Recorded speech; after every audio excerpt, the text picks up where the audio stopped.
Yeah, just talking to a few different people over there and just trying to understand what transpired in the early morning hours of this team being in Atlanta. But from what I've gathered, that brought an end to this abruptly was there was a few scenarios, and which CP was holding people accountable from players to staff, from coaching staff up to the front office. And, from what I understand, there was a situation where he even addressed the team and apologized and said, look, my criticisms are coming from a good place. I want us to be a good team. I want us to get this thing right. Um, and he was just holding guys accountable. Now, how some of that talk was taken or interpreted, that's up for the players and the coaching staff that was involved and how they felt about it.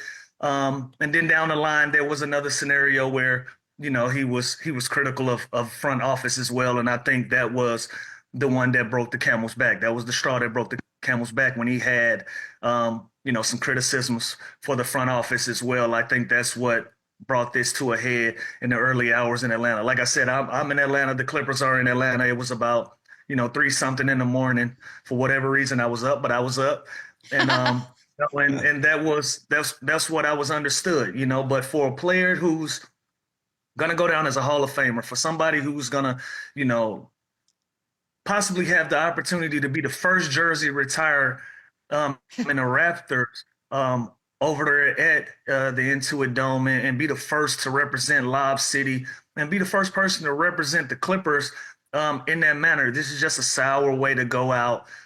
It looks bad on the Clippers' part to do this in the late night hours. It looks bad for Chris Paul. It looks bad for all parties involved. And I'll let you guys get in there a little bit. But this is another L Frank thing. When a team is playing bad, when you're losing, and Boogie can attest to this, Chandler can attest to this. Everybody's talking trash. Everybody got something to say in the locker room when teams are losing. And but these guys know, listen, when you're losing, everybody's talking trash. Everybody got something to say, and everybody is being critical of the scenario at hand. So if that's the only thing that Chris Paul was guilty of at this point in his career, he deserves to have something to say. And this is not something that you can't waive him until January, and you can't trade him until December 15th. But to have a guy like that go home in his last season in this manner, it's a bad look all the way around the board. But that's what I gathered. This is what this is all about. Him holding people accountable, and however they interpreted that is however they interpreted it. This is so apparent in this situation. Um, I can't sit here and say I agree with it. I think this is complete BS. He is one of the greats in this game. He's probably one of the last great pick and roll PGs to ever play this game. He put the Clippers on the map, him and Blake Griffin. I just feel more respect is deserved in this situation.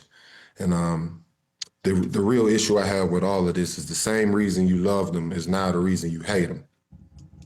Throughout his entire career, this is what Chris Paul was highlighted for, being that voice, holding people accountable, being a leader in the locker room for the young guys, for the old guys. He held everybody accountable, and that was something that they loved about him. Now you move into this situation, and he's at a different point in his career, and now it's being turned into a negative. And that's the part I hate about the NBA, and I hate how they do veterans towards the end of their careers. It's like your experience, your knowledge, your advice no longer means anything because you're on your way out of the league when it shouldn't be that way at all. It should actually be the complete opposite. And I know I've been critical of CP in the past, and I still hate the shit out the guy. But at the end of the day, he deserves his flowers, and you can never knock him for being one of the greats in this game. First ballot Hall of Famer, no question. Like Lou said, this is an L. Frank move. I've seen it time and time again. I actually experienced it firsthand. I've watched him end multiple careers for veteran guys that should have been able to, go out on a better note. Lou can even speak on that as well. It's just something about this guy and his short man syndrome, and he's an egomaniac. And it's complete BS. And it is what it is. I'm not on that side anymore. So I say what I want, I say how I feel.